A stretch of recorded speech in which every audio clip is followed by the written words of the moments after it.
and it's good to have you back. Indeed, very good to have you back, Ayo. Yeah, good morning and welcome this beautiful Monday morning in the month of April. I am Bukola Koka. Well, indeed, the Monday morning is beautiful. That says whether or not you like to go to work or not. Good morning and welcome. It's Sunrise Daily. I'm Maupelgu Yusuf. Good morning and welcome. I'm Neota Igbe. Beautiful day it is, bright and early. We're here and we're glad that you're there as well. But there's this matter that has been nagging at the back of my mind, and indeed the back of anybody that wants to see life and really wants to enjoy it, and that's safety and welfare. It's said in the Constitution that number one responsibility of the government is the welfare and safety of its citizens. So one begins to, when you think about that, then you begin to wonder, okay, so if that's the number one responsibility, security and welfare of the citizens, how is it that we have, at one time saying Nigeria is the poverty capital of the world, and then we have so many issues of insecurity here and there. And I do know that the government and its agencies are working round the clock. Maybe we're not seeing the effect of it, or the citizens are not seeing the effect of it as much as they should. And so they'll definitely be crying out every day, we want to be made, we want to be secure. And then, but you find that in good some places, people tend to provide their own security. I mean, they build walls in places where they're not supposed to build walls. If you go to some areas of Lagos State, for instance, gates on street gates, house gates, just to provide some level of security. And then some have even begun to breed all kinds of animals in the name of security dogs, just so that they'll protect themselves. Why going around and looking at this security matter points me to one thing. The Chibok schoolgirls, that matter is still on the burner. Recently, they had their anniversary, Friday and Saturday in Lagos. There was an event at the Unity Fountain, and then there was the other event in Lagos as well, talking about the fact that there are at least about 90 or thereabout, over 90 that are still in captivity. They are no longer girls, they are now women. And they're still in captivity. There's also Leah Sharibu. So that matter of government, what are you doing? Can this parent ever look forward to seeing their children again? No longer children now, but at least seeing their daughters again. That's a question a lot of people will be asking.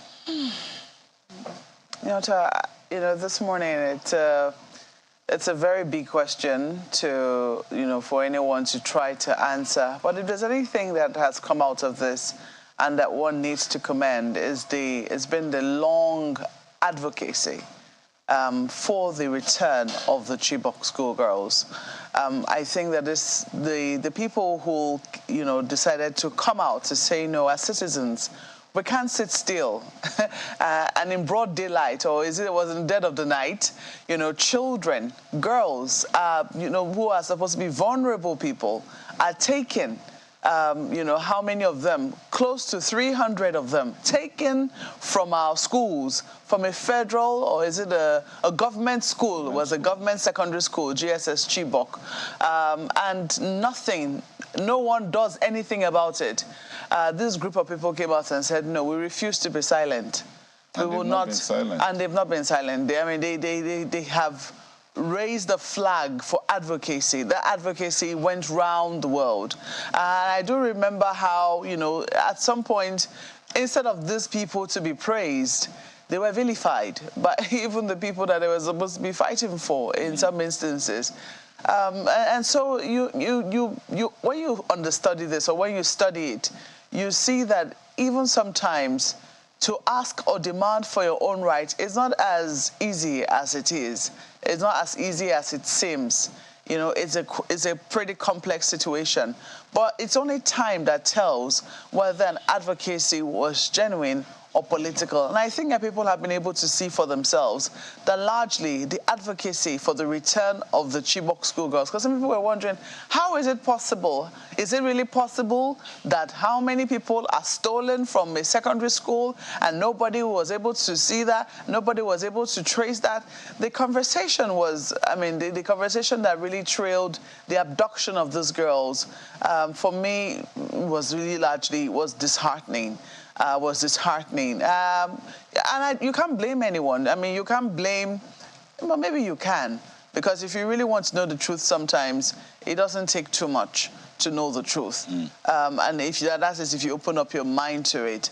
But at the same time, you know, when you look at what has happened, I mean, the fact that the advocacy has stayed on still, and governments, I mean, first of all, it was the Jonathan government, then much later the Buhari government, you know, was pressured into doing something about it. We eventually saw the return of some of the girls, how those girls are doing. It continues to remain some sort of, you know, secrecy. Some of them were returned, some of them were able to get an education abroad. A few of them are doing okay right now. Some of them, they returned to their community and they were treated like outcasts. It was very difficult for them to reintegrate. So they returned to mixed faiths, more or less. That doesn't stop us then from for asking for the return of the rest, because we found out that it wasn't just the Chibok schoolgirls. The Chibok schoolgirls was taken to make a political statement to the government at that time that you're not able to protect your people. But we found out that so many more people, so many more women had been taken from villages, and they were unaccounted for, more or less. And so we saw at some point that the Nigerian military were rescuing more and more people, and I think for a lot of people, their interest was, where are the girls? How come they're freeing so many more people and we're not even seeing the girls? Where have they been kept? Well, I'm very happy that this advocacy hasn't died, and that as a country, you know, as a result of the advocacy for the return of the Chibok girls, the media too has been able to keep up with what is happening with the Chibok girls. This is one group of people that have not been forgotten, and I hope that they will never be forgotten until all of them are safely returned.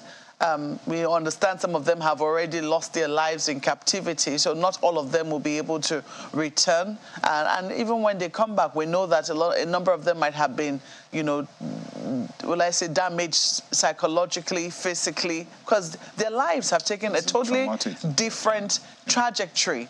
But at least this stands as a flag, you know, to the fact that the Nigerian state needs to do so much more for its people. Because I would like to say never again, Nyota. Sadly, we cannot say that, because it was after that we saw that girls were taken in Yobe State. We saw that boys were killed in Yobe as well. It was after that we've seen people taken in Niger State. You know, but at least they continue to stand as a flag that the Nigerian state needs to do better by its people. The Nigerian state, not just its people, particularly its students, especially in places where we're advocating that girls need to go to school, that if you educate a woman, you know, you educate a nation. In these places, it is extremely important that governments never forget to make the statement that when we say that the child should go to school, that we're also able to guarantee the safety of our children in school. So 9 years on, I'm hoping that we're learning lessons, that governments are not just paying lip service to this, and that when the next government comes on, it won't all comes in. It will not just be, I'm going to try and keep you safe, or I'm going to keep you safe. That they actually match words with action, and that, you know, many more people will not be discouraged by the will I say the difficulties that the advocacy for the Chibok girls faced, that they will also take other aspects of you know, our daily existence and see how it is that they can also raise a flag for advocacy in these areas. Bukola and Ayo. Yes, indeed. Thank you, Malkwe. And you've raised quite a number of very, very valid points in your commentary, starting with the rehabilitation and reintegration of the Chibok girls. And that just, you know, set me off thinking, Malkwe, this morning, what exactly is happening to those that have even been released, the Chibok girls? What's happening to their aspiration as young women? They're no longer children, they're no longer teenagers. 9 years added to their ages. There are women who have had children, and most of them, according to reports, were married off to the insurgents, and they've had children. So what's happening to them in terms of reintegration and rehabilitation? What's happening to their children? Are they being encouraged to go back to school? Are their children in school? To what extent has government taken responsibility for their education and for their future as a result of the trauma that they experience, as a result of the denial of their childhood, for much of the years that they remained in captivity?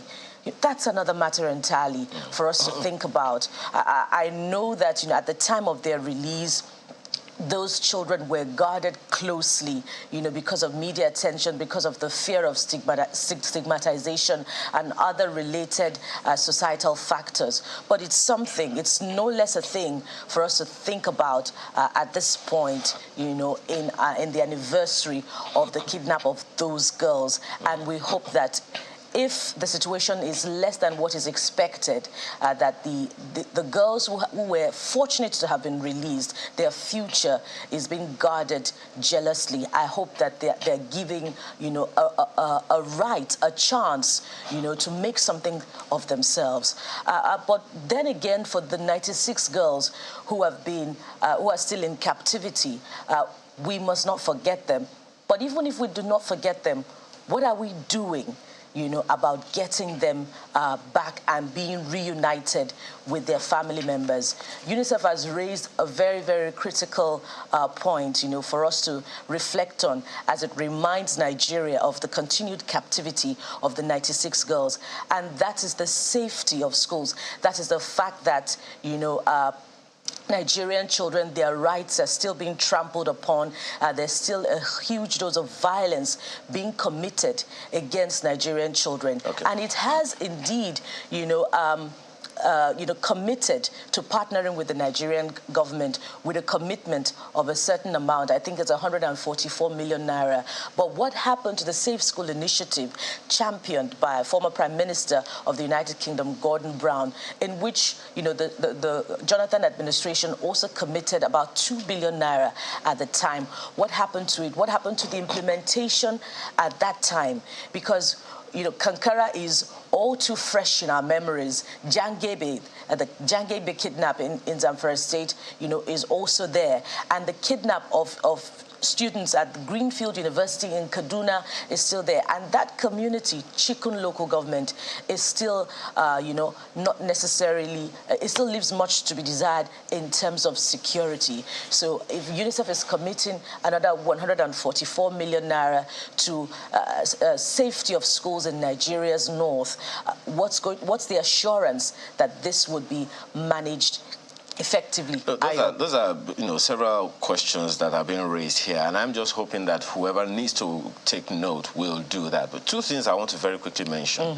Number one is the fact that as of last year, January, the members of the community, the Chibok community, raised the alarm that they have been attacked over 72 times in 10 years.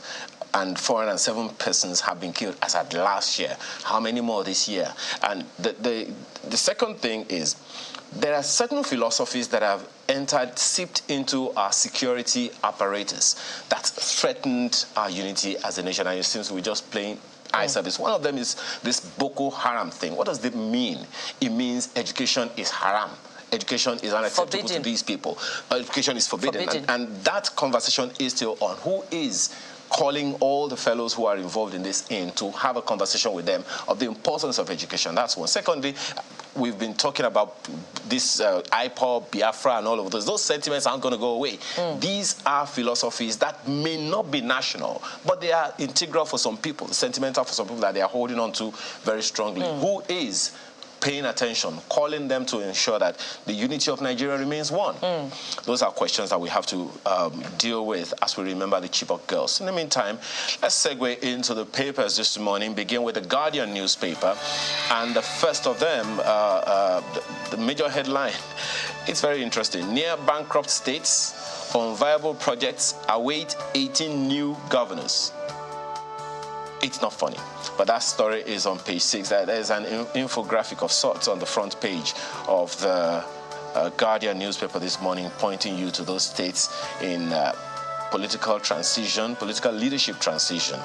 Those ones are right there on the front page of the paper, amid several others. Amid postponement calls, and an NPC insists on May 3 census. That story you'll find on page 7 of the Guardian newspaper this morning. From the Guardian newspaper, let's flip to This Nigeria. Of course, that issue that is at the heart of conversations, across regions is the Adamawa election, and that's what This Nigeria focuses on this morning. It's captioned this way: anxiety in Adamawa, INEC, REC, clash over announcement of Guba results, halts further collation. Amid controversy, APC's Benani reads acceptance speech. Fintiri kicks as PDP demands arrest of REC. What's happening in Adamawa, the tension in Adamawa this morning, from Sunday only leaves, little to the imagination. But we hope that the situation will be resolved as soon as possible.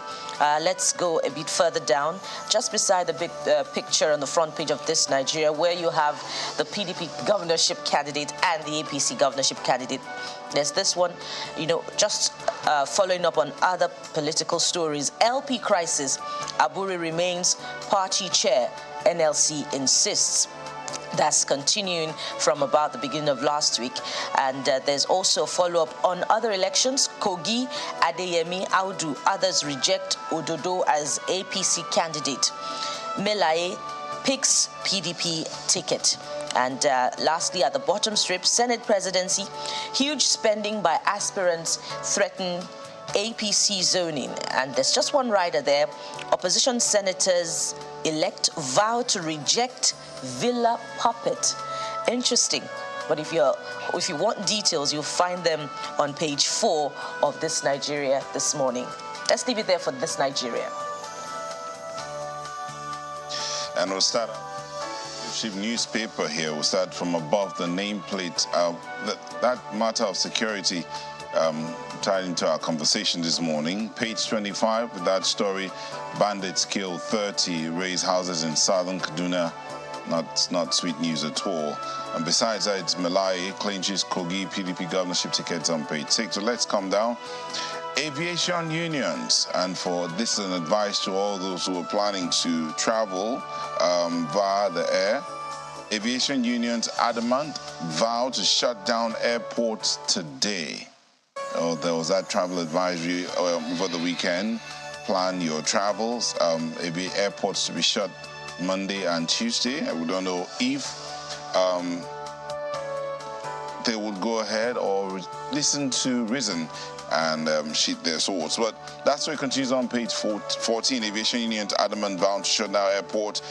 Publish your assets now. Serap tells PMB Oshibajo. Check page 14. And then that Adamawa story again. Adamawa governorship defies electoral solution. INEC suspends process. See the riders. REC, others summoned to Abuja over declaration of Binani as winner. INEC National Commissioner stripped naked. Atiku, PDP, Shehu Sani cry foul. Fintiri urges calm. APC's Kaura wins Kebbi governorship election. And that's it from leadership. Okay, well, look at what the Abuja Inquirer has on the front page. They have this: Adamawa Guba inside REC's failed coup. That's the lead story there. REC escapes lynching.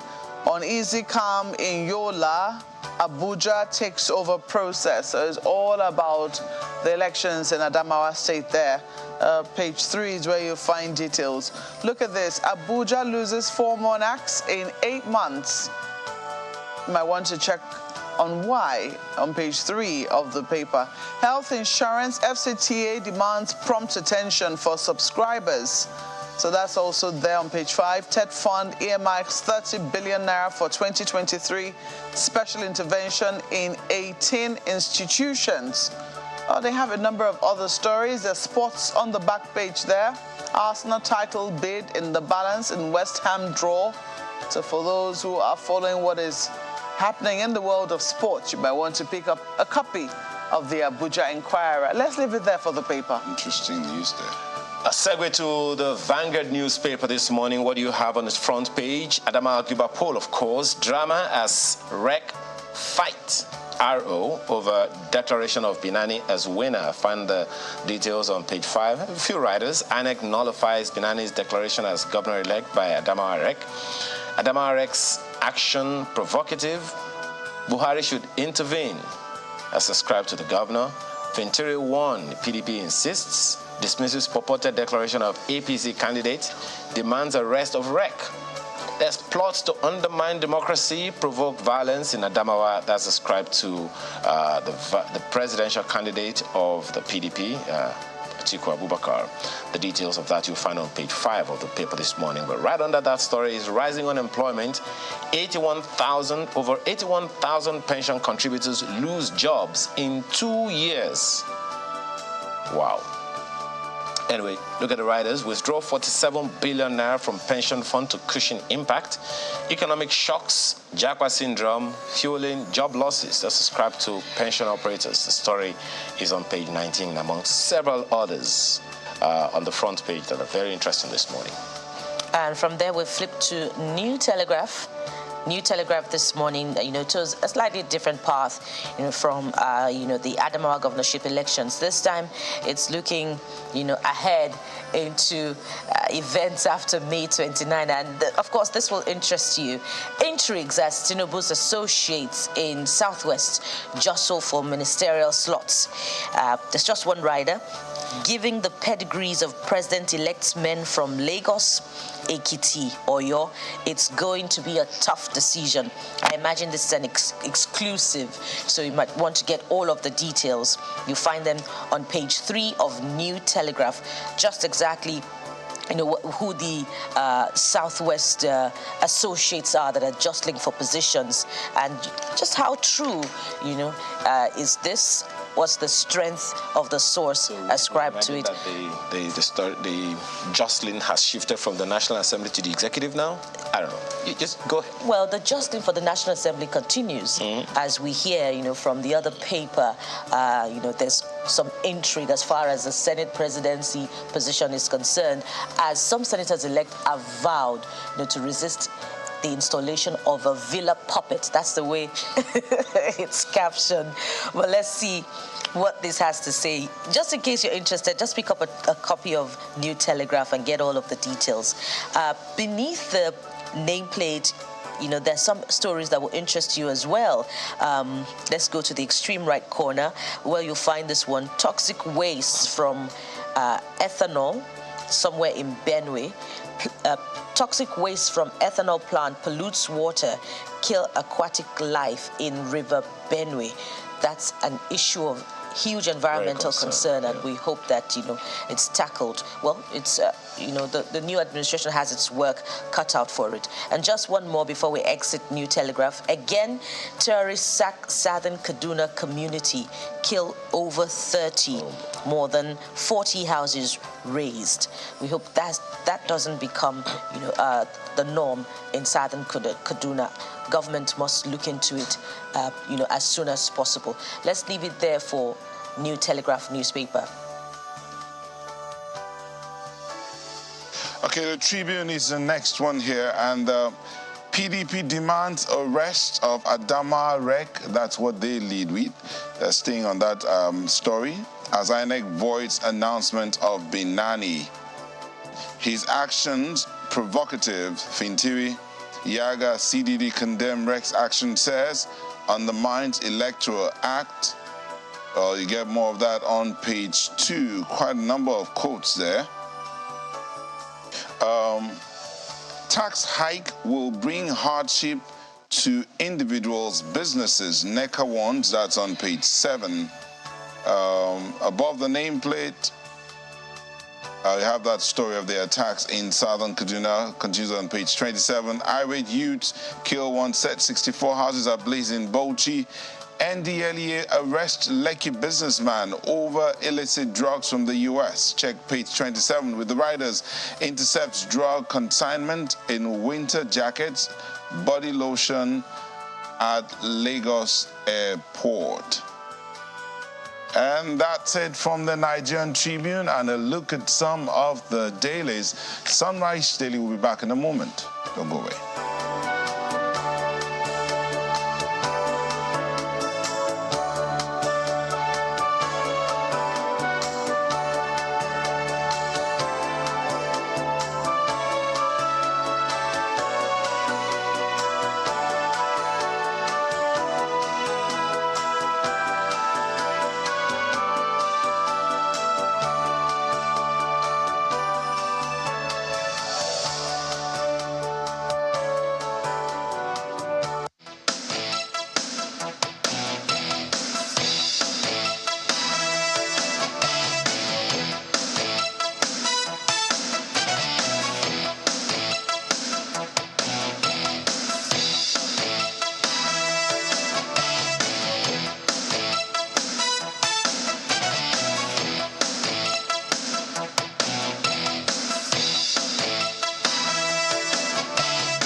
Collation of results for the governorship supplementary elections in Adamawa State commenced at about 10 p.m. on Saturday. The state returning officer, Professor Mohammed Mele of the University of Maiduguri, alongside two national commissioners of INEC, namely Dr. Baba Bilal, who is the national commissioner supervising Adamawa, Gombe, and Taraba states, as well as Professor Abdullahi Zuru, who is the national commissioner supervising Kano, Katsina, and Jigawa states, are overseeing the process. The resident electoral commissioner of INEC in the state, Mr. Udo Ari, is absent, but no reason is given for his absence. Number of accredited voters, 746. One after the other, the local government collation officers present their results. APP scored 0 votes. Between 10 p.m. and 1 a.m., results from 10 local government areas were collated, while results from remaining 10 local government areas were being expected. As the waiting continued, the INEC resident electoral commissioner, Mr. Udo Ari, showed up and announced the adjournment of the process. What time tomorrow?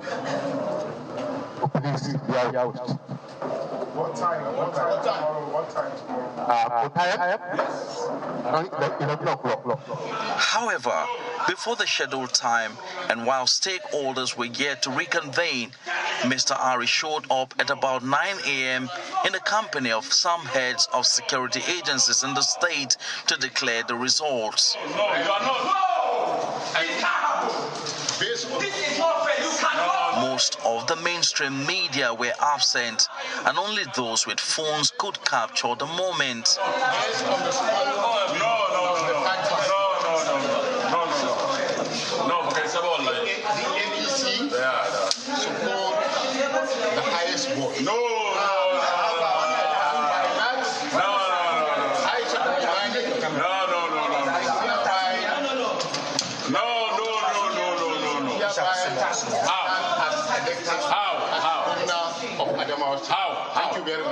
The two national commissioners overseeing the collation process and the state returning officer are not present, and most of the mainstream media were absent. Only those with phones could capture the moment. But while the controversy is on, the governorship candidate of the All Progressives Congress, Mrs. Aishatu Binani, is elsewhere making an acceptance speech in which she appreciated the people of Adamawa State for voting for her. He gave 11 o'clock. We honor it without any complaint, looking at the situation, but he comes around 9 o'clock. When the collections of the 10 other local governments have not finished, there was no collection. Governor Morufenturi sees the development as a travesty on democracy. His party will have none of that and wants the airing reg prosecuted. This action is no doubt prerogative, but in this situation, I appeal for calm. Some international observers also share their view on the supplementary elections. I think for this state, which is doing a lot, and a lot of things are going on, I think the generation of young people that are here deserve that this election itself should be finished. Meanwhile, the Independent National Electoral Commission, in a swift reaction, has declared the action of the resident electoral commissioner as null and void. It has also suspended the collation of results and summoned Mr. Udo Ari to the national headquarters.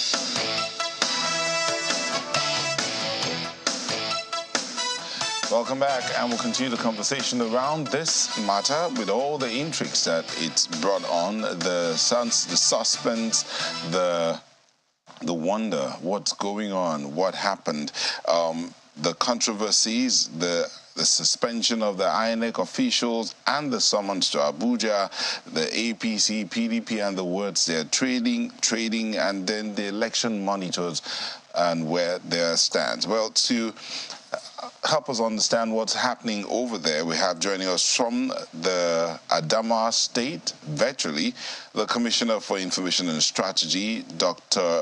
Garba. Dr. Garba, thank you for joining us. And here in our Abuja studio, we have Senator Ishaku Abo, Senator representing Adamawa North of the All Progressives Congress. Thank you for joining us. Thank you so much. Good morning. Also here is Mr. Paul James, Head Elections Program, Yaga Africa. Thank you for joining us. Thank you for the invitation. Good morning. Let's start with you, Senator Abo. You represent the people of Adamawa North. Yes. Tell us your observation from these elections. First of all, as a Democrat, as a man who is a beneficiary of a free and fair election, because when I won the election, I came as an opposition, and I came against a very grounded grassroots politician who was in power and in the ruling party. But I won election because election was free and fair.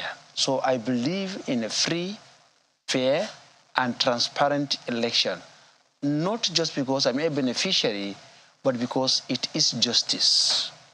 And anything where there's no justice, we should not expect good things to happen, such as peace and development. The election in Adamawa State, as from the side of the APC, and as town supporter of my governorship candidate, of course, I was also a candidate, and I won in the first election, conducted on February 25. We prepared for elections, and elections went smooth. With the introduction of beavers, we all voted in line with the dictates of the Electoral Act and the INEC regulations. But somehow in some selected local government, where the PDP and the candidate of the party seem to be strong, there has been report of people bypassing beavers, people stuffing ballot boxes inside houses, results of APC being reduced. Some instances where over 300 votes were scored for the APC, we are sorted and counted for the APC, and it was 57. After collection, of course, in collaboration with some people, our agents were chased out in those places in the full distance of some security agencies in some selected local governments. And that is not a free and fair election. Election should not be a do or die thing, because you are in power today, another person will be there tomorrow. As a matter of fact, at a point, you will even say, I am tired of these things, I want to go and rest. We prepared for a free and fair election, but PDP did not prepare for that. They prepared to rig out the election, as I underlined earlier. Then came Fofure. Fofure election, of course, was contentious. 3 different results were being bandied around. And sorry, Senator, to interrupt you. The elections which you're referring to, you're saying that of February the 25th? Yes. Was free and fair? Yes. But that of March the 18th? No. I said before, please, I want you to listen.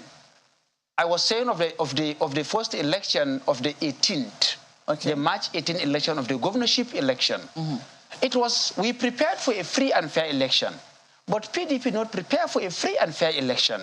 They prepared to bypass the beavers, they prepared to compromise certain officials, and at the end of the day, they were bypassing beavers, they were stopping ballot boxes. We have the pictures, we have the videos. In people's houses, election was taking place, but stopping against the regulations of INEC, which says you must queue, bring out your voter's card, do accreditation, and then go through the processes. That was not done. Then coming to Fufore, before you stopped me, because that's very important. I just want you to come down. The supplementary elections, how did that go? The supplementary elections went very, very well until the national commissioners, in collaboration that came from Abuja, in collaboration with the PDP, decided to subvert the process and do a coup against the APC. As I was saying, you cannot have a supplementary election without having the main election. It was the failure of the conclusiveness of the main election that gave us a supplementary election. And what happened in Fofore was a coup. Election was taking place. Election was collected. And PDP sent someone when he discovered that we had 37,000 votes in favor of APC and went and snatched election result. The chairman of the local government sent someone and snatched the election result and disappeared. They went again and computed another result when they mobilized themselves in their thousands and chased out APC supporters and moved the coalition from the coalition center to a police station, chased out our supporters, and the governor drove in the presence of the former commissioner of police to Fofore and declared the election under duress. The governor declared the election? Yes. The electoral officer declared the result under duress. Governor was there. Commissioner of police was there. And the video is trending. I can even show you the video. Okay. Where he was saying that you must get the result anang. Dole say about the result anang in Hausa language. And he was forced to declare the result. Okay, all right. Reduce our vote from 37 to 25. All right, Senator Abu. Let's hear from Dr. Umar Garba. Dr. Umar Garba, what's your own observation of the elections, the supplementary elections? You might want to add up what happened in March 18. Well, the Adamawa supplementary election was peaceful. It went on well. Our people in Adamawa State are naturally peace-loving people who love their governor and were admonished to be peaceful. And as Democrats, as people who believe in the value of one man, one vote, the people went out peacefully and voted. They brought the results. In the first place, the reg, as always, has always been committed to try to thwart the process of the election. So what really happened was that after the collation of the results at the various lower levels of the collation centers from the unit, from the ward to the local government, collation started as it should. And we collected about 10 local governments when the reg suddenly emerged from nowhere and came in and insisted that the election must be adjourned, because at that hour, he felt that the results were not coming as they should, and it's fasting period, so people need to go back home and readjourn and reconverge on Sunday around 11. So 11 a.m. To our surprise, what he came earlier at 9 o'clock with something that I read out something that looks like a coup. By law, we are aware of the processes. And we also do understand that he has no right to declare that result without concluding the collation process. Not only is it that the collation process was not concluded, was the fact that as REC, he has no right to do that. So since the beginning, we felt that this REC, Mr. Ari Hudu Yunus, has some ulterior motive, and he has his collaborators, especially with the way you see the distinguished senator is talking. It seems there was a huge conspiracy somewhere to unleash mayhem on Adamawa State, to create chaos. And our fear is we have just been working round the clock to ensure that peace is enjoyed in the state. We have been talking to our people. Otherwise, by now, perhaps what they wanted was to have the state aflame. Luckily for us, INEC,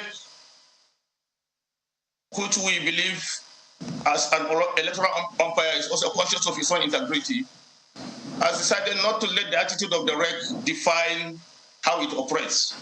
It has made that declaration null and void, and the expectation is that the collation should continue and get concluded so that a winner will be declared. As Democrats, as people who believe in the value of election at all times, we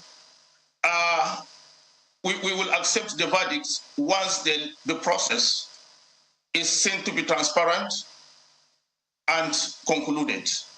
But a situation where some Gestapo arrangement is unleashed on our people, I believe that the whole world is watching. Election is not an occultic ritual that you go into the room and do it alone. It's an open thing. Everybody was here in Adamawa. Luckily for this round, for this supplementary election, because of the fact that the elections are few in the country, all stakeholders and election watchers were in Adamawa State, and everybody can see the kind of the way the election went smoothly. Okay, Dr. Garba, Dr. Garba, yes. we'll come back and, interrogate parts of the processes that have been subverted or that have gone wrong. But if we have, we certainly have observers who were in Adamawa State and who also released reports as to what they observed in Adamawa State. That of the CDD and Yaga Africa, they have condemned the declaration of the results by the INEC resident electoral commissioner, which they say is an illegality. So let me come to Mr. Paul James, who's the head of election program, Yaga Africa. Yaga has also spoken up on this particular matter, talking about an illegal declaration of results by the REC for Adamawa in violation of sections 64 and 65 of the Electoral Act, which vest the power to declare results solely on a returning officer appointed by INEC. You are calling on INEC to nullify the illegal declaration, suspend the REC for Adamawa State, and take urgent actions to protect the integrity of the process. Is that correct? Yeah, very true, Mark. So what exactly did you observe? I mean, for a number of people, they will say, what went wrong? Is it from the election itself, or was it from the collation? Where did things begin to go all right? I think the biggest concern was the results management process. Largely for the election, we thought INEC did well this time around, but the one fallout in the opening processes was the late commencement of polls. We had our observers in all of the 69 locations where INEC conducted the supplementary election. And by 9:30 in the morning, only 48% had reported commencement of polls. In fact, there were locations that as late as 12 noon, INEC was yet to deploy out to commence poll. But when INEC started, largely, we thought the process went well. For instance, they used beavers in every location. It was only in Yola South, a polling unit in Yola South, that INEC used 2 beavers.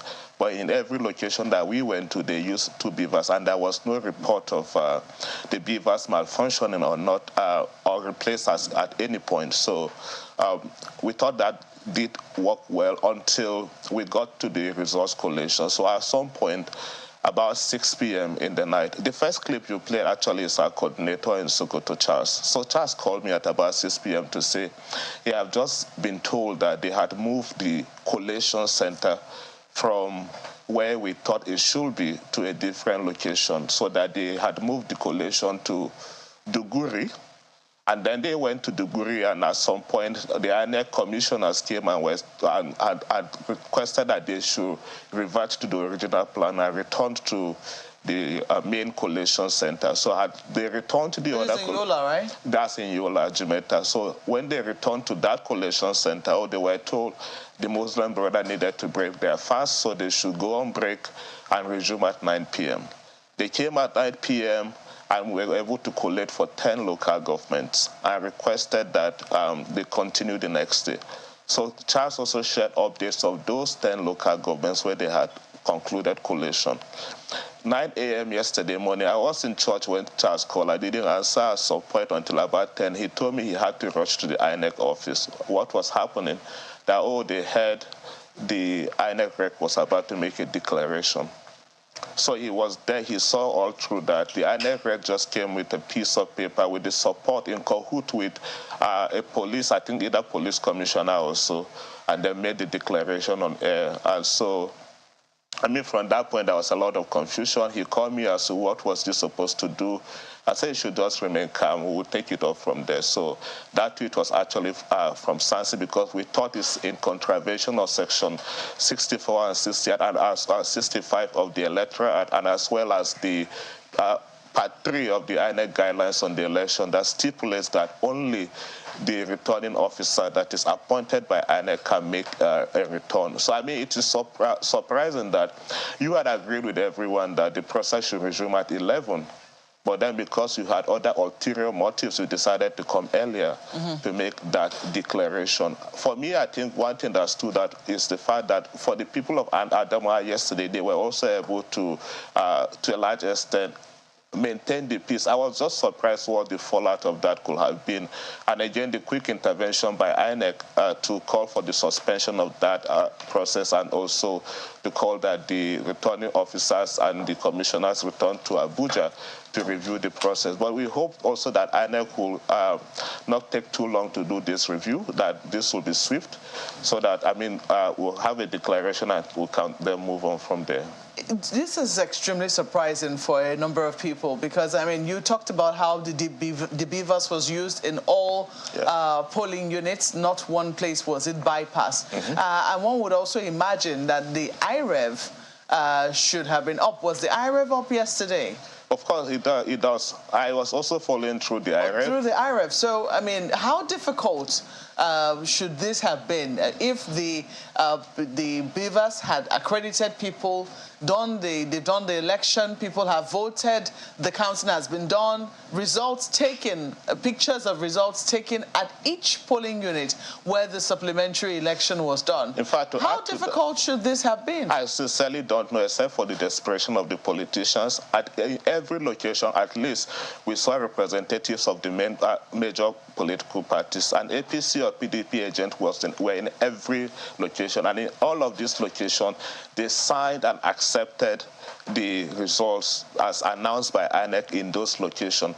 But again, I don't think this problem started yesterday. For us at Yaga, we had released some reports even before the election about what we call the EMRI, Election Manipulation Risk Index, where we thought there had been attempts even long before now to subvert the process. We came up with about 6 variables.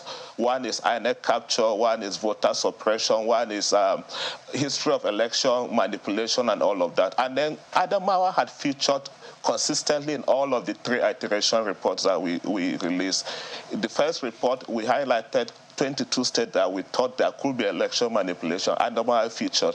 The last report, just even before the gubernatorial election, the numbers increased to 27, and again, Adamawa featured at one of the states to look out for. Of course, because of the how we thought the people there are, politically conscious. They also understand what the election means for the state. In one breath, I mean, there is also the desire in some part to see that a woman is installed as a governor, but in other breath also you got the political, if you like, godfathers that thought they had been in politics for a long time and thought people cannot just come and take over their state. So there was that desperation to ensure that at least one of the camp hold on to the powers that be in the state. So that became a very huge concern. And in one of the reports also by Yaga and other civil society, we raised concerns about certain appointment we saw into the Election Commission, especially appointment of Rex. This appointment happened. Indeed. And, you know, for a number of people, when you talk about the desperation of politicians, it will not be possible without the cooperation of the people, of some people at INEC. And we saw what happened yesterday, REC announcing, is it the returning officer announcing a time for resumption, and then we see that before that time, a REC comes and, you know, announces a result that, you know, has no basis because collation is yet to be fully completed. And so in this instance, what does this do to the confidence that people repose in INEC when you see this sort of situation in Adamawa? So I think, Mohamed, this is a conversation that can happen after the election where we want to review the entire process, because I thought there is so much discretionary power that is vested on INEC. And then also sometimes you wonder the power play, the power dynamics between INEC in the center and INEC in the state. That is why I always want to bring this back to the appointment. And beyond the appointment also, we need to begin to review the powers of the INEC in the center to sanction certain things that are also happening in the state. As far as the INEC rec in Adamawa is concerned, it's the alpha and omega. And so, in fact, that was also what he said on clip. As the INEC rec in Adamawa, he thought it is his own prerogative to make that announcement. So I thought, for me, beyond all of this, we need to go back first, talk about the appointments of this INEC rec, and then review some of these powers that we think they are beginning to abuse. Okay. Senator Abu, you, for one, I mean, when you started out, you talked about being one who comes from the grassroots. You relate with the people down there, and you're not one of those that thinks that you're a big man, so you have to be in office. That's, if I heard you correctly, you said that. So what happened yesterday when the resident electoral commissioner made that announcement? Were you happy about it? Yes, I was very happy. You were happy that the REC broke the law to make that announcement? I don't know if the law was broken, and I will come to that. The current Electoral Act... Sorry, the Electoral Act, Section 64. Before you go, you asked me a question because I've not made comment about the supplementary election. I laid a foundation about the March 18th election because I know we have time. I know we will come on to what happened in this very supplementary election. Now, let me talk about the supplementary election, where problems started. As an insider, what you people don't understand, in the morning or on the eve of the election, there was a security alert from Department of State Services, the DSS. Letter was written to the Commissioner of Police to beef up security in certain places because there will be an impending attack. And because of that, election materials were stopped from being moved on the eve of the election as it was the normal process to the next day in the morning. And in the morning, election moved. And another letter came again from security that election, this election, I mean, the attack will still happen. Now, because of that, and a circular went out, just like my brother said, that since it is just 69 police units, which is less than one local government, let us have the coalition in Dogire in Yola, so that we can provide security for everyone. Let no one be killed. We know what is happening in this country. We know the security situation in this country. That was why the collation of results was moved from the local government to a central point where everyone will be there and elections will be collected. But before that, something happened.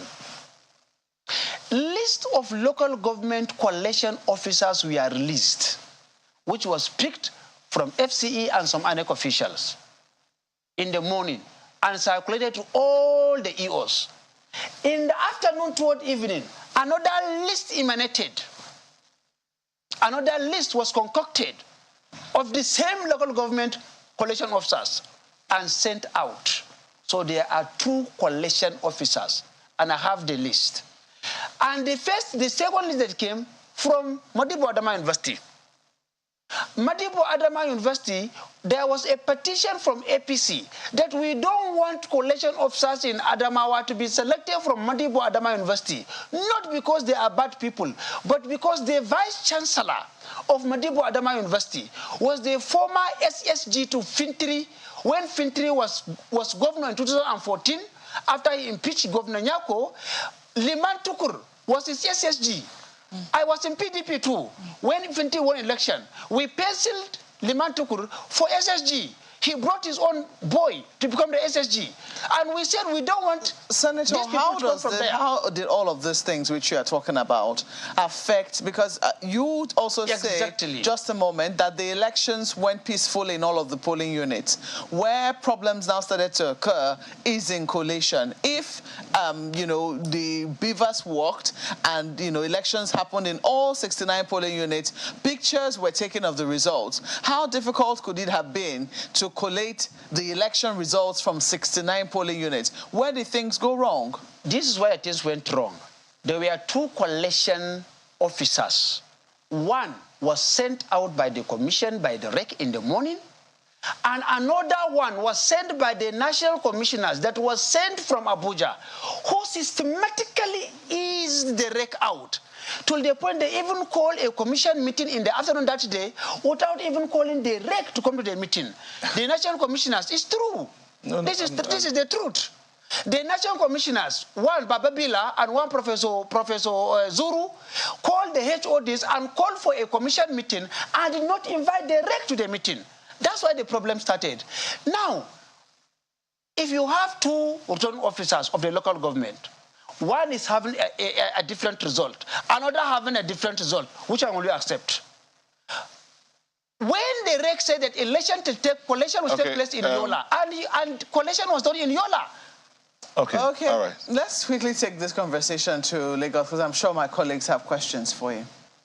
The natural thing that, question that I would want to follow up is the one that Nyota had asked the senator the other time about the legality of the announcement that was made and how that his party, Senator, your party seems to be happy with that illegality. And that's the question that my colleague asked, and I'd like you to explain that a little further. Given that your candidate in the election also made an address accepting the declaration that and were part of the people who made the law, was illegal. That's why I said it depends on what you feel. You have already given judgment that it was illegal. And you are asking me again to make a comment on that. To me, it is not illegal, because the section 149 of the Electoral Act is very explicit about that. And a precedent was already set. For example, in Jos North local government area of Plateau State, an electoral officer, the EO, announced the election of a House of Assembly election in Jos. And when election was announced, Professor Mahmoud came and defended the action. He said, well, it is done by the staff of the commission, and so it is not null and void. But in the case of Adamawa, even before the commission sat, even before the commission came together, the REC did not submit its report. National commissioners who was sent to Adamawa, they didn't bring in their report. Mr. Festus Okoye quickly went on Twitter and constituted himself to be the judge, to be the INEC, to be the spokesman of INEC. Let's stick with what the Constitution, what the Electoral Act says. Just a second. Let's stick with what the Electoral Act says. The Electoral Act is clear and explicit and unambiguous about who should make the declaration of the winner of an election. It is supposed to be the returning officer. Now, And that's what we've experienced since the first election of the president, national elections, and the state elections that you are referring to now. Why should it be different from this for this case in the supplementary elections, where the resident electoral commissioner is seated while the returning officer makes the declaration? Why should this be different? The resident electoral commissioner and the security agencies called the returning officer to come to the state collection center on that very day, and he refused to come. And we had an intel that very day that at 8:31 p.m., national commissioner who came from Abuja were in government house to do what? In an election where the governor was a participant, was a candidate. They went there to pay homage or to do what? All right, let me take this to Dr. Garba in Adamawa State right now. Dr. Garba, apparently your party has spoken about this, both at the national office, and even your principal, the governor, has also spoken to this. And we are not unaware that, you know, your party has also called for some form of action to be taken along this path. Given what we have on our hands now, what are the likely effects of anything? What are the expectations that you have? And what are the likely consequences if not done? Well, let me start from the expectation. We expect that INEC will live up to its bid and conclude this collection process. And they need to do it as fast as possible, because this is an election that has went through all the processes. And what people don't seem to know is that every election is won at the unit level. These people at the grassroots level, are people who went to the units and voted. They are patiently waiting for the results of their votes to be announced. So we expect that INEC will conclude the process so that the situation can be calm. We have been appealing for calm all through since yesterday. The governor has made a broadcast to the citizens, statewide broadcast to the citizens, and we are looking forward to a situation where INEC will come back, conclude the collation of the remaining 10 local governments, and declare a winner.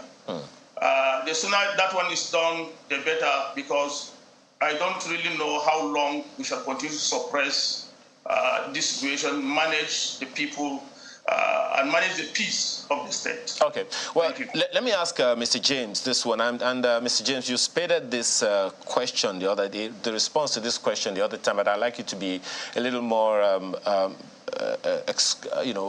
explain it a little further. And that is the fact that everyone believes this is an illegality. The announcement made by the INEC in Adamawa State was an illegality, which you spoke to the other time.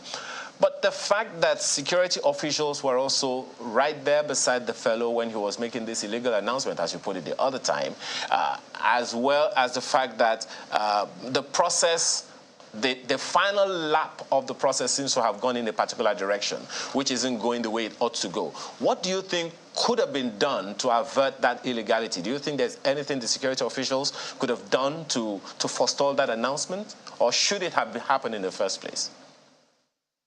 Well, I think for me, ignorance of the law here should not be an excuse. Before every election, the security officials are also trained on what to expect from the election and also how they should engage the process. Those sections are unambiguous, like you said, very clever. We should make a return. And this is not the first time that returns are made, and returning officers are the ones that do that. So I don't think we need any further evidence. The security official is right on camera. Everybody had captured that. If we want to begin to do sanctions, perhaps we have one that we can make excuse of. So I sincerely don't think we should be dancing around this issue. It's an illegality, it's an illegality. Just 69 locations. What is the difficulty in collating, even without INEC, in collating these independent results and making a sense of who had already won from the supplementary that happened the last 2 days? So I sincerely don't think we need to even be dancing around all of this. Security officials, as far as I'm concerned at this point, with what had happened yesterday, perhaps may have also have supported or endorsed the process. That was why the INEC officials went ahead to make that pronouncement. Let me come to you, Dr. Garba. I'd like you to respond to some of the concerns that Senator Elisha raised. He talked extensively about the division amongst INEC officials, and he in fact said that the All Progressives Congress had raised concerns about the appointment of collation officers from Modibo Adamawa University, because some of them were, appointees of the Hamadu Fintiri-led government. So I'd like you to, provide some form of explanation about why that was not, considered before those appointments were made. Well, I don't want to join too much issues with the distinguished senator. At times when people feel that people are thinking that you are thinking the way they are thinking. That is how it is. When there's this tendency for bankruptcy morally, people believe that everyone is morally bankrupt. The truth about it is that Mope, the distinguished senator has not been to the university, therefore he doesn't know how the universities operate. The university system is a collection of academics and intellectuals who are respected, and they are not the kind of people that any vice chancellor can just pocket into his pocket like the way the distinguished senator used to pocket his political touts. That is on the one side. The other side is simple. It's just like telling me that I should not go to an election because President Buhari is the person that appointed, dominated the Yakubu for appointment as the INEC chairman. It's a simple analogy. The fact that somebody is your employer is beyond that. That is one. Two, it's a standard generally everywhere here that collation officers are pulled from the university or from any tertiary institutions around to go and do this work. And to the best of my knowledge, as somebody who has been also a participant in this election, there's none of that. There's no any romance between our party or our candidate with these collation officers that are posted. It's the decision of INEC to do that, and they have done it. We don't know who is the collation officer or not. And in any case, what does collation officers do as far as election is concerned? Elections are won, like I said earlier, at the unit. They are captured. We have a technology that has captured everybody. Permits me. The results are on the iron. Permit me, so Dr. Garba, to come in here. How collation officers do? Dr. Garba, permit me to come in here. Would it be out of place for the APC to doubt the neutrality of those collation officers because they were former appointees of the Fintiri administration, in the same way that the Fintiri government, your government, raised reservations about the neutrality of the resident electoral commissioner, even prior to the drama that took place during the supplementary election? Let me quickly also correct an impression that you have, just so that we can set this record straight. None of the collation officers is the appointee of Governor Fintiri. Mau is a federal university situated in Yola. It's not a state university that is owned by the state government. So none of them is an employer or an employee of the state government. So that if at all they are raising their doubts, that doubt should not come from that background, because none of the collation officers who were appointed were employees of the government of Adamawa State. They are employees of Modibo Adamawa University, here situated in Yola, and it is a federal university like any other federal university in Nigeria. But it would seem like that conversation is continuing. Let me come to Mr. James now. You're the head of election program for Yaga Africa, and you said earlier that, prior to the elections, civil society organizations had raised concerns about the appointment of certain recs. So I'd like to ask, this rec, Udu Ari, was he amongst those that, Yaga Africa had raised concerns about? Well, I think he wasn't among the ones we raised concerns about. We raised specifically, I remember, about the rec then that was appointed from Sokoto State, and another one from Abia State. And we saw how people reacted when the rec from Sokoto State was posted to Jigawa State. I think there was a protest then by the people of Jigawa to resist the appointment.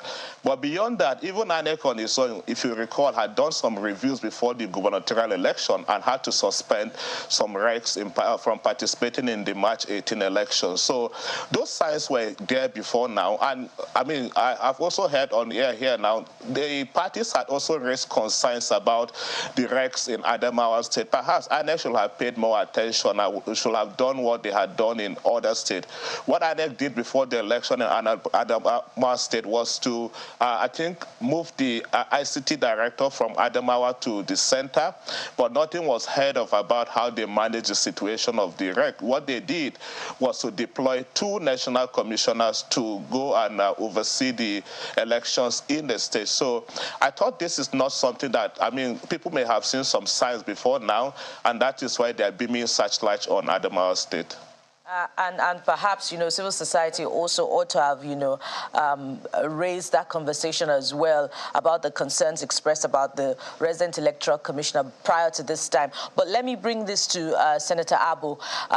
You talked about the furore in Fufore local government area, and we had the governor on the program after the conclusion, the election rather of March 18 was declared inconclusive. You know, these same allegations that you're raising against the governor, we put it through to him. And let me just paraphrase his response, you know, without quoting him copiously. The governor explained that, you know, there were 2 results presented, and he described the 37,000 votes that you are talking about as votes allocated to your candidates rather than earned, and that he was given 7,000. But in spite of that, he was still leading by a margin of about 3,000 votes. And he also raised, you know, allegations about, you know, the neutrality of the resident electoral commissioner, that he was caught on tape saying that he was ordered from above to help the APC candidates to win the election. And he, in fact, also talked about the rec having been seen, the candidates, rather, having been seen in the home of the rec, where they were conspiring to, you know, turn the election in her favor. I'd like you to respond to these allegations.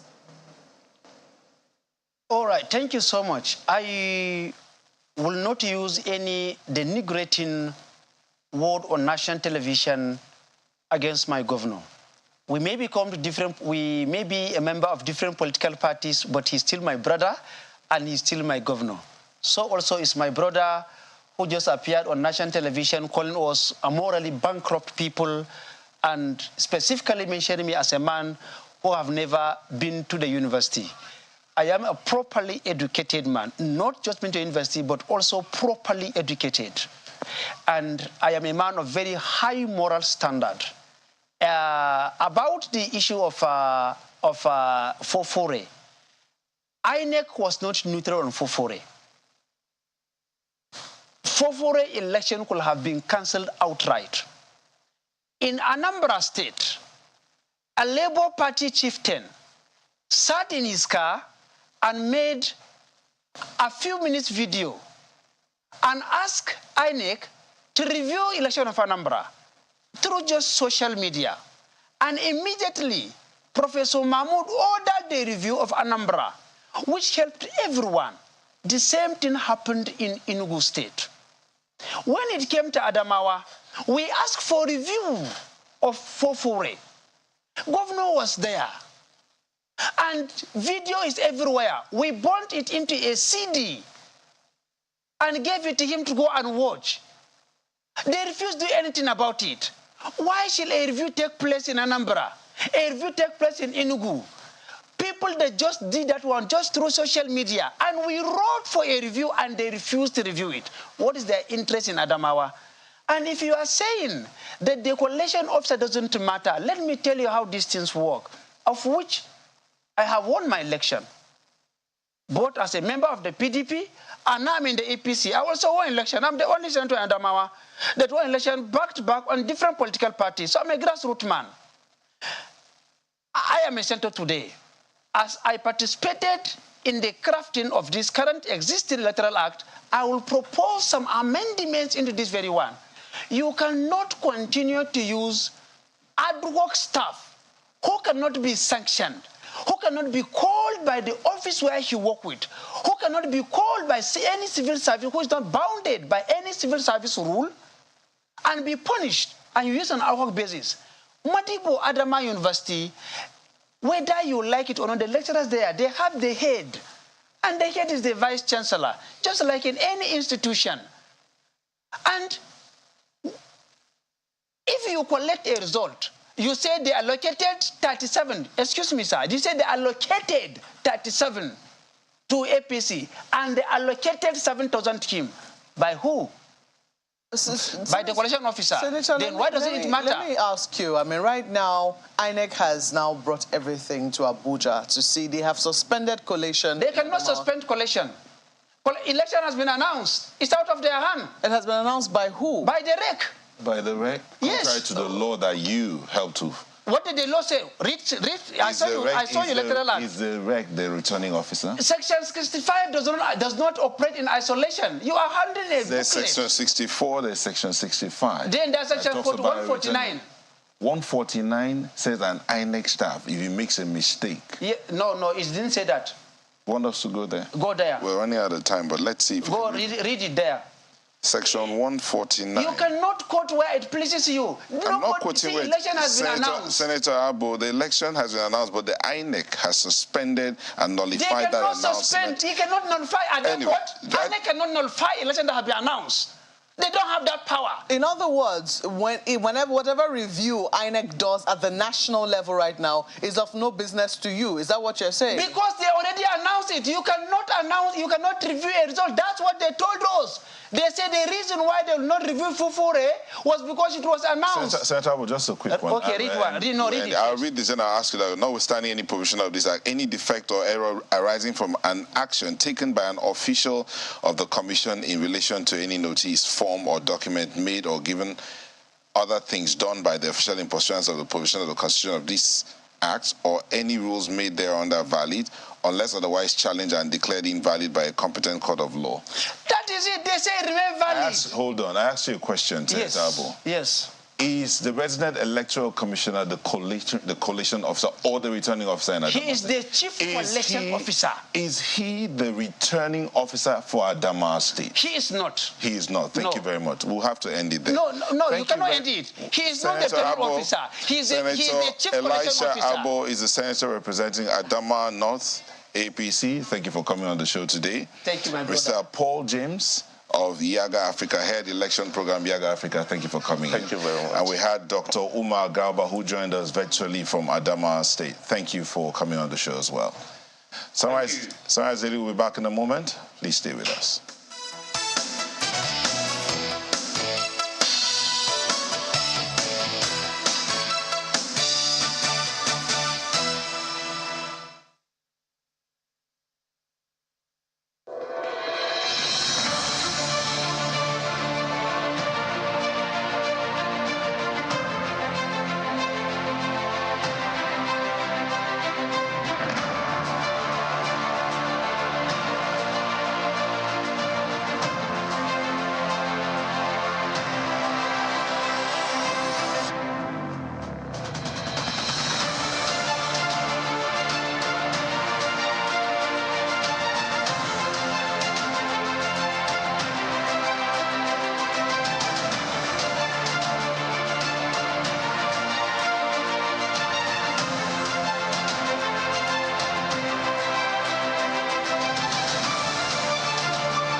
concerns around the economy isn't just going to go away. Politics, all know politics, because they are the issues that touch Nigerians directly. Efforts that need to be made to stabilize Nigeria's economy going forward are still on the front burner. But let's begin the conversation here with Dr. Muda Yusuf, who is founder and chief executive officer, Center for the Promotion of Private Enterprise, CPPE. He's also a past DG, Lagos Chamber of Commerce and Industry. Thank you for joining us this morning. Thank you very much, Ayo. Dr. Yusuf, let me begin with this question. There's a 2016 report done by the CBN, and was talking about the persistent causes of inflation in Nigeria. And they looked at about 30 or 40 years or so, and the conclusion was that the headline inflation in Nigeria has constantly hovered around double-digit figures for 30 out of the 40 observation years between 1973 and 2013. So is there any surprise that we are having the issues we are having now, since we haven't dealt with that for more than 40 years? No, when you say double digits, 10 is double digits. Yeah. We are talking of 22% now, So these are some of the major differences. There are double digits and there are double digits. Even 99 is double digits. Yes, I agree, but the point... So the point is that the inflation situation has been getting worse, at least in the past 5 years or so, significantly worse. And it's not just in Nigeria, even globally, it's a concern. If you listen to reviews of economies in Europe, in the US, sometimes they talk about inflation peaking at 40-year high, 30-year high. So it's a major issue around the world. Now we are talking about 22%. That is the latest figure we have in Nigeria, 22% inflation, headline inflation, which is also very high. But when you relate this to what people buy, because inflation is actually, if you reduce it to maybe a micro level, it's about the basket of the goods that you consume, If you look at the basket of goods that the average Nigerians consume, you'll be talking about inflation that is even much more than this 22%. Because what this data is telling us is that between now and this time last year, prices have gone up by 22%. Whereas if you go out there and talk to people, that how high has the price of bread gone? A loaf of bread, maybe this time last year, was maybe about the big size, maybe about 700 naira. Today it's about 1,000 naira. Well, that's almost a 30% increase. The question that I'm asking, yes. While I understand the issues you're making about the nature of the double digits and all, and you said that it's gotten worse over the past 5 years. Yes. That report says it's this high in 17 years. In other words, there are some things we've left undone consistently for all these years, between 40 and 17 years, that has brought us to where we are now. What are these things? And why does it seem intractable? Quite a number of factors. Some of them are domestic, and some of them are global. If you take the instance of the energy cost, for instance, cost of energy affects practically everything. And even globally, one of the biggest drivers of inflation is energy cost, especially on the back of this Russia-Ukraine crisis. I'm talking of recent inflationary pressure. Look at, for instance, the cost of diesel. Cost of diesel, how much was it, 3-4 years ago? We are talking 300, probably 400, but today we are talking of over 800.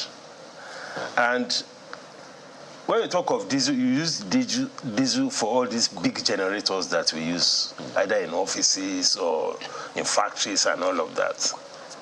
All these trucks that move critical goods around the country in terms of logistics, they are running on diesel. All these big buses are running on diesel. Then you have issues of things like even the monetary phenomenon. You know, CBN financing of deficits has grown significantly over the last, 8 years or 10 years. The law? Of course, against the law. So who should be tackling against the law? But let's just talk about the economics of it. The legality of it, is a different matter. But the economics of it is that CBN financing is a major factor, major monetary factor. But just a second. Because let me just give you some data. In 2015, credit to government was about 2 trillion naira. Banking system credit to government was about 2 trillion naira. In February 2023, it's 28 trillion naira. You can imagine what that means. And even in economics, we regard this funding of deficits by the central bank in particular, because the bulk of this credit is coming from the central bank. This funding of deficit is regarded as inflation tax. That's to underscore the impact when you say it's inflation tax, yes. Perhaps you want to break it down for us to understand in lay language. Well, in lay language is that if you want to tax people, and you don't want to go around harassing them, imposing taxes on them, just print money. If you want to raise maybe 1 trillion naira, you can't get it from FRS, you can't get it from whatever. The CBN provides it. Because these are finances that are not backed by any output. And by tax, you mean that the people will still have to bear the brunt of that printing? Yes, because it diminishes your purchasing power. That is why it's called inflation tax. So they tax you without knowing it. Without knowing that it's a tax on you. So it's a major phenomenon. Then, of course, you have this exchange rate problem. The exchange rate pass-through on many of our products and services is enormous. And we all know what the exchange rate situation had been. Apart from the depreciation, there's problem of liquidity, access, and all of that. These things have very profound impact on inflation. And the biggest enemy of the poor people is inflation. Speaking of exchange rates, there seems to have been another exchange rate that has crept into the economy following the Naira redesign policy. The exchange rate over Naira for Naira has not necessarily gone down. But let me bring this to Professor Ken Ife, who joins us from Abuja. Professor Ken Ife, by the way, is a development economist and lead consultant, ECOWAS Commission. Thank you, Professor Ife. If you listen to Dr. Yusuf, he has rightly pointed out that, this is not in isolation. The inflation that Nigeria is experiencing is not in isolation. There is the Russia-Ukraine war, which is also affecting the global economy, which is why I'd like to also talk about the moves by the Western economies to raise interest rate following the experience on global inflation. But when consistently Nigeria's Apex Bank, says that is the only way to go for our own economy, to raise interest rate when inflation goes up. Are we in the same place, as Western economies? Is that a justification, for the decision to, or the only considered solution to check inflation? No, I don't think so. I don't think the central bank said that. I didn't think the central bank could even say that monetary action should be the way and the only way. I don't think he said that. The thing is this, inflation is price. And in any pricing mechanisms, you have to look at demand and supply side of it. First of all, Nigerian inflation in particular is not a linear solution. It's not a linear regression of two items. It's a much more complex multivariate analysis that you have to do. First of all, you have insecurity sitting there as a cross-cutting factor across all indicators. You see this insecurity sitting there, and it's affecting everything we are going to talk about. Two, when you look at it, there's a lot to be said about the supply side, a lot to be said about the demand side. But let me tell you, Nigerian inflation, you have every conceivable inflation in place. You have imported inflation, which is coming from what happens at the exchange rate and what happens across Russia and all of that trade war between America and China. You have demand side of it, which is demand pull inflation. There is an element of it in Nigeria, but don't forget, Nigeria is only 200 million people. There are 100 million francophone countries surrounding Nigeria that are exerting more demand pull inflation than Nigerians. Let me tell you why they do that. Our exchange rate 5 years ago, 6 years ago, was 1 naira buying 3 francs CFA. Today, 1 naira cannot even buy 1 franc CFA. So in their eyes, from their perspective, food from Nigeria is very cheap. 60% cheaper.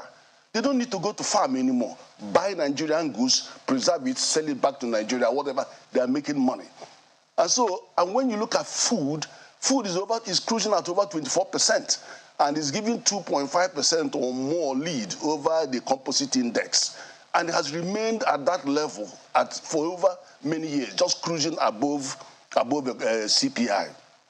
Okay, so now when you contemplate action on the demand side, you have to bear in mind what other things that are outside your control in Nigeria. Then let's come to the supply side. Just take one factor on the supply side. Our failure to produce refined petrol means that all the money we could earn from crude supply is gone away. All the money we would have earned is used to export it, bring in the refined product, and pay a penalty of 500 billion naira every month for subsidy. Now, that 500 million they're taking away from government means government can't spend money. So you can't create jobs. You can't focus, you can't pay for projects. And you now have to go away and borrow those monies to be able to do the infrastructure. And look at the impact that is going to have, because you still have to go and look for dollar to service the debt that are denominated in dollar. 60% of world debt is denominated in dollar. And then you come down to that same dollar issue. I've just mentioned one. Now, NNPC used to send $3 billion every month to CBN. 3 billion. But now it's only doing 300 million, which is 10%. And CBN has to find $1.8 billion every month to pay for imports and all of that, and even to service debts. So where's he going to get the money? Do you print money, dollar in Nigeria? So you will have to be real, that you just can't expect what you don't have. If you don't have it, you don't have it. And then you come again on the supply side. You look at, as Muda has just mentioned, the main transport-related issue is the cost of diesel. It's gone up by 400%. That's what manufacturers are using. That's what the big trucks are using. Even the people selling the petrol, their trucks are running on diesel, so they've had enough of it. So they have to push the price up because they can't do it. So you look at the manufacturers. So where is our productivity? If you are going to have to live with higher cost of electricity, your bills have gone up, even water has gone up, everything has gone up, and then 4 times more cost. So the input cost on the supply side is gone completely out of control. So you are looking at imported inflation you have little control over. You are looking at the demand pool inflation. You think you have some. You think you could use monetary policy to control some. But then you have exogenous ones, which is the company. Then you look at the cost push inflation. And that is all the area I've just mentioned, collaborating what Muda has said, on cost push. You can't do much if you are looking at productivity. One, you look at Prof, I really want us to look at then physical productivity. I want us to look at a lot of things, but time never is our friend. So for me, I'd like us to take a look at what any government can do right now. I mean, we know that the Buhari administration has been thinking of removing subsidies because they say this is no longer sustainable. But in the meantime, they've secured a loan, $800 million, we're told, to try and give Nigerians palliatives. And there are big questions as to how that is going to be distributed. For some people, they think that that's a waste of money, and that money can be put into refineries to get the refineries into a working state for us to be able to refine what it is that we produce. So for you right now, what do you think is the immediate task, not just for the Buhari administration that is on its way out, but the incoming government? What should they be doing immediately they get in to try and bring some relief? It might not be immediate, some relief to the economic shocks we're currently experiencing. The quickest relief you can have is to stop the hemorrhage on our resources. You have to stop this 500 billion. And you can stop it just by making sure that the least that is needed to be spent on modular refineries can be done. And look, if you say only $50 billion, you can have 120,000 liters barrel a day refinery. All these 5 major oil marketers that are pushing all our crude out and bringing all that thing, all of them can set up one within 3 to 6 months. If you want to look at backward integration agenda that was done on cement, you don't need rocket science. It's not rocket science because we have history of success in that. Why do you have to wait for NNPC to gulp $1.something billion repairing the dead refineries that have gone past their useful life? Put money, let them go and do this. And it is 6 months because they are sitting, all these are sitting off the shelf in Texas. That's one. Of course, you have to look at the productivity factor, and that, you know, if you are not acting on the productive side of the balance sheet, then you think you can solve all the problem from the demand side. It's not going to work. We're going to be waiting for a very long time. So how about the service productivity, labor productivity? Because that impacts heavily on service sector. Look at the advice being given. Do a bit more because the growth is in the service sector. So I'm not saying you can't produce food. Food is a basic item. If you don't have the food, people will die. So but you have to carry the two together to make sure that, because don't forget that the human productivity also influences the other factors of production. When you talk about hemorrhaging first, I need to be clear on that, because there are different areas that are hemorrhaging in the oil sector. I mean, there was a time when crude oil was being stolen. We understand that, you know, there's an attempt to try and put a stop to that now. How successful it's been is still something that we're watching to see just how much we've been able to ramp up our crude oil production. That's on the one hand. And subsidies, people are saying it is not possible that we're consuming as much. I mean, right now figures are going to about 80 million liters that Nigerians are supposed to be consuming, and, you know, those figures are in heavy dispute. So precisely where are you looking at us stopping this hemorrhaging? Well, first of all, if you don't have we talk about artisanal refiners, they will continue to survive as long as there is a supply gap. You talk about the waiting for the major facility. If Dangote comes in tomorrow, then these arguments will change, because at least 40% of what they produce will enter into the equation. So it reduces our problem by about 40%, roughly. But these modular are here. And the people, you are not going anywhere. See, the NNPC should invest 10% or 20% in those, because the private sector are ready to play. But they have to commit. If they don't commit, they will never give them any crude to refine. Then you now see competition between the big things that NNPC is trying to do and the small modular refiners. But I'm saying that rather than wait for that to happen, tell the oil marketers that we are fed up with this whole situation. If you can't show me where your modular refinery is, you're not going to be moving this crude out and then moving this petrol in. They will invest immediately. Because when they invest, they will carry their refined product to their tank farms. From there, it enters national distribution. And then if we have oversupply over a period, they will start using that to export their refined product. So they are part of the solution rather than part of the problem. Okay, let's quickly take a break at this point. We'll be back shortly to continue the discussion. Please stay with us.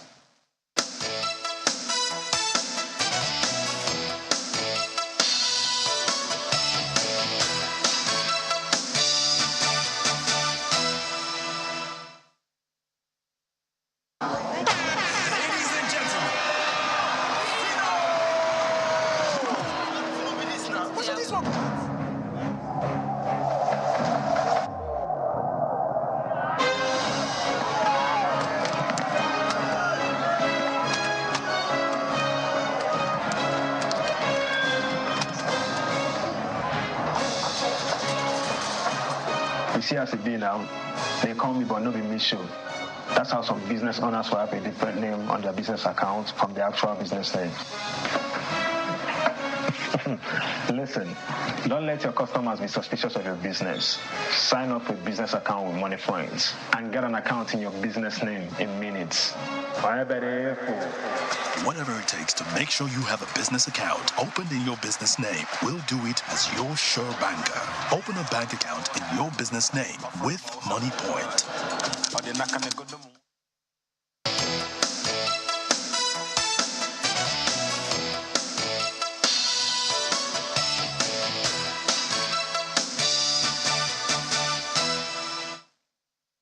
Well, still keeping an eye on the economy here, and Professor Ken Ife, development economist, lead consultant at the ECOWAS Commission, is right here in our Abuja studios, and Dr. Muda Yusuf, who's the founder and CEO of the Promotion of Private Enterprise, is in our studios in Lagos. Well, just before we go back to Lagos, Prof, I know Nyota has a quick question for you. Yeah, just a quick one. Prof, when you talk about the petroleum side, the modular refineries, you talk about NNPC investing in them and the marketers also doing the same thing. That will ease that part. Let's look at the agricultural value chain. I mean, when this administration came on board, one of the things that they talked about using to change the state of things is agriculture, and went into rice production. But at the end of the day, we see the cost of food going up, and that is a major problem. But how do we turn around that situation as well? Well, the agricultural one is actually a very good solution if we can get to the bottom of it. Remember what I said. Is it that deep? No. Remember what I said. There are 100 million mouths surrounding Nigeria that are feeding on us because of their agroecology, because of the climate change. The impact of climate change on them is so pervasive that they have to rely on an agricultural production system. And we are the food basket for Africa in Nigeria, especially in the Middle Belt area. You know, they're the food basket for Africa. So without necessarily... And then you have no control over that because under ECOWAS Treaty of free movement of goods, services, capital, and right of establishment, that we are obliged to let everybody come and buy anything that we have. And they're not paying you in dollars. We're not paying it. What it simply means is that we're not producing enough. Because it ought to be an advantage that if we produced enough, we could feed ourselves and feed our brothers. But the moment, the moment the food is not enough, when our brothers come in, it means that they're not able to, what is left is not enough, and then you now have a lot of naira chasing very few goods. And I can give you one example. We produce... 2 years ago, we produced 62 million metric tons of cassava.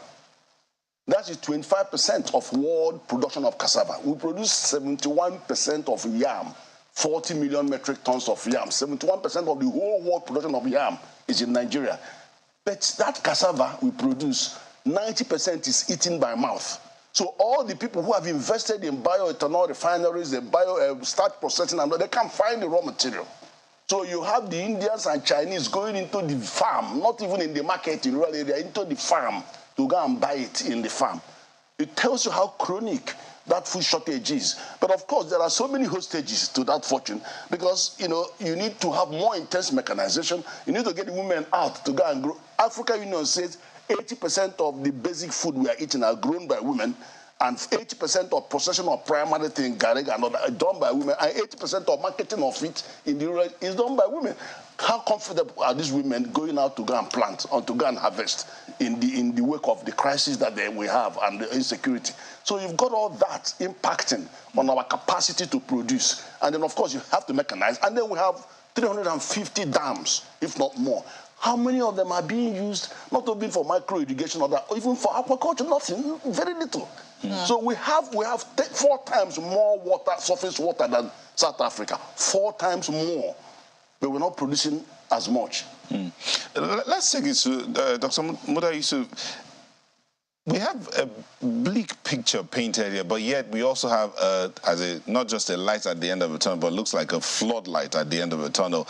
If we can get there, as Professor Ife said, if we can get to the bottom of it, what do you think is the quickest way that any government, the outgoing government possibly, and even the in-government government and the private sector can go to get to the bottom of that agricultural value chain to see what we can pull from there? Because you find out as we speak, we have the arable land, we have the water resources, we have the weather, but it looks as if we're not going anywhere. Well, I like your optimism when you talk about floodlights at the end of the tunnel, and not just light. Of course, there's a lot that can be done. First of all, our agricultural sector is still being driven by the traditional farmers. It's still being driven by the subsistence agriculture. there is very little technology that we are using in our agriculture. There is very little commercial farming, very little mechanization. So if there is one sector that has suffered serious setback, or that has not been progressing well because of lack of application of technology, it's our agricultural sector. So there's a whole lot that we need to do to ensure mechanization, to ensure the use of technology, to ensure that we get our youths, the younger generation, to go into agriculture. And for that to happen, we need to create a space for the whole system to be driven by technology. And we also need to do a lot across the entire value chain. You talked about value chain. And the value chain starts from the inputs that you provide for agriculture, the seedlings, the machineries, the agrochemicals and all of that. We need to make that a lot more affordable. If there are taxes and levies on all of these things, we need to remove that. Because if you talk to some few big players in agriculture, they will tell you the challenges they face with getting the agric equipment, with getting access to agrochemicals, fertilizers, improved seedlings. They tell you challenges around forex, challenges around the ports, and things like that. So those are some big issues. Then, even for those who want to go into big commercial farming, they complain about the issues of land. Yes, I mean, this may surprise you. We have quite a lot of arable land, but access to some of this land can be extremely difficult. And for some of them that are even in operation, they complain a whole lot about issues of insecurity, about issues of community. You know, that makes it difficult for us to have that kind of scale of farming. If you have real big-time, large-scale farmers, we don't even need more than 20% of those who are currently in agriculture. But the question then, Dr. Yusuf, would be, do you think, from what you and Professor Ike have said, do you think we have a concerted economic developmental trajectory? With all that you both have talked about so far, I mean, you've talked about all the issues that have bedeviled us for many years now. Do you think there is a plan, a concerted effort with an expectation or a goal for economic development, concerted, targeted economic development plan? You see, in Nigeria, we are not short of plans. If you go to the presidency or go to the Ministry of Planning, the place is full of different kind of plans, quality documents that have been prepared by experts on practically all sectors of the economy, and submissions that have been made by the organized private sector. You know, the OPS, the economy. So what then? Fantastic documents. What then is the problem? It's about education. It's about the political will. It's about getting the right people to drive the process. So at the end of the day, it's about governance, the quality of governance. Governance is about putting the right people in the right places. It's about removing all these barriers. It's about removing self-interest. It's about ensuring there's political will. It's about removing corruption. These are the impediments. But the ideas are there. But you also spoke about the other time, you talked about the economic issues, and then the legality of those issues also comes to play right here now. You spoke about the fact that the other time that the CBN had been doing some things, funding, government, so to speak, illegally. So if we do not address those illegal issues, how then can we be sure that whatever plan we come up with is going to make any sense at the end of the day? It's still governance. It's the quality of governance. Because the CBN has tried to justify that. Yes, we had COVID, we had economic challenges, we had revenue challenges, but must we go that far? If the Act says that the CBN can fund government to the tune of 5% of actual revenue of the previous year, and that no other advances should be given until the amount that has been given has been liquidated. That is the position of the CBN Act. But we are talking about close to 50% or more. That's a flagrant violation. And when you talk about poor execution as well, where government is concerned, my mind immediately goes to the Ministry of Agriculture, and wonder what exactly they're not doing well, to execute whatever document that is at their disposal, to shore up a revenue in that regard and help Nigeria to become food sufficient. In the last few years, the CBN had even practically taken over agriculture from Ministry of Agriculture at the federal level. Because when you look at all this dramatization around rice pyramid and all of that, you hardly see the agricultural minister there. The minister doesn't feature. So there is also something wrong in the way that some of these, compartments or agencies of government. So if we're going to make any progress, Dr. Yusuf, in 30 seconds, what are the first emergency steps, if I can use the word, that should be taken? You see, we are talking about inflation. Very quick wins. We need to curb this CBN funding of deficits. It's high-powered money, and it has a very serious impact on inflation. Secondly, we need to quickly reform the foreign exchange market or foreign exchange policy. We cannot continue to have a foreign exchange system where some people will be getting foreign exchange at 460 or 461, others will be getting it at over 700. That cannot work. That is creating a major issue in Forex. Forex is a major problem that is feeding into inflation. We need to address issues of insecurity. Absolutely. Even with all of this, okay, Professor Ife was talking about people coming from all over the West African, so that should be exports. Ideally, that should be a source of foreign exchange for us. But the security situation has seriously affected supply of food. Many of the farmers are now in IDP camps. All right, let's some of the things that take the final words of Professor Ken Ife as well. And Prof, I'd like you to speak to the concerns about, especially as it concerns the small and medium enterprises. What are the quick wins for them? In 30 seconds, if you can. Look, the thing is, I'm hotly aware of issues around the service side, around the demand side. But I have to tell you that if you want to have traction, you have to focus on the supply side, because that is where, first of all, those are primary. They are primary factors. The demand side are more secondary factors. You have to produce the food.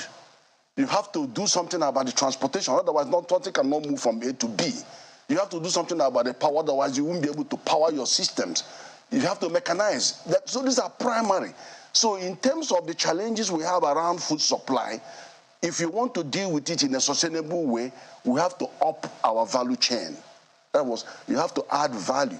Because at the base level, the competition is outside your control. You can't stop those 100 million buying your food. No, go up the value chain. And when you go up the value chain, you get export revenue.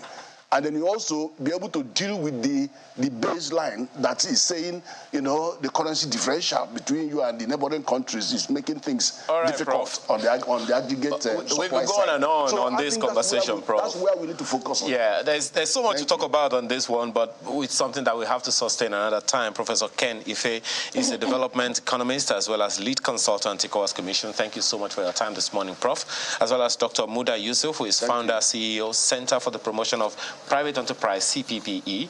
He is also past DG, Lagos Chamber of Commerce and Industry. Joins us here in the studio. Thank you so much for that. Thank you, Ayo. Thank you, Bukola.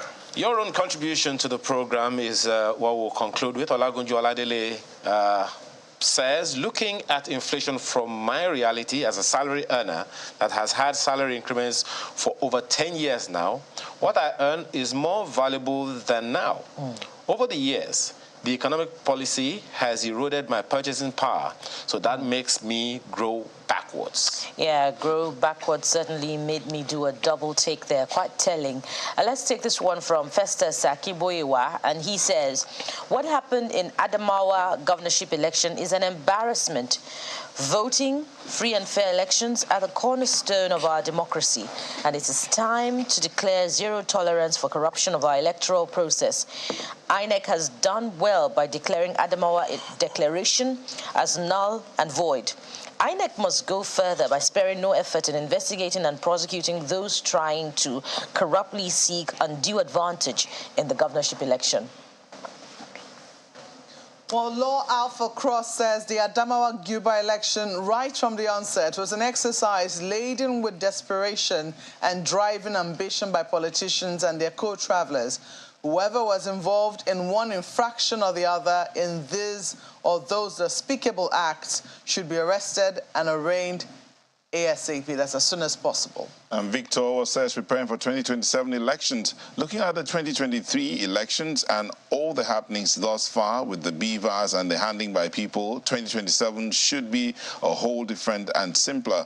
The beavers machine has voters' biometrics, therefore voters in the future should not need to come outside, line up and get disenfranchised. Simply ask registered voters to go to a very secure online portal, select their ward, cast their vote to their registered phone number. Once you vote, it transmits immediately.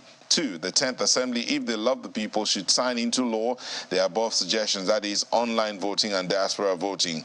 If we are truly a democracy, these above should not be a difficult thing.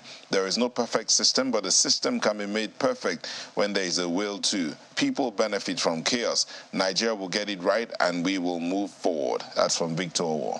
Can we say an amen to that? Amen and amen. Well, that's where we leave the program this beautiful Monday morning. Thank you so much for watching. I'm Maupe Yusuf. And I'm Neo Taigbe. Have a beautiful day. Have a beautiful day ahead and a lovely week ahead as well. I am Bukola Koka. And I'm Ayo Makinde. Bye for now.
Our website, channelstv.com, has more information on our top stories and others. Subscribe and watch Channels Television's live stream on YouTube and other social media platforms using your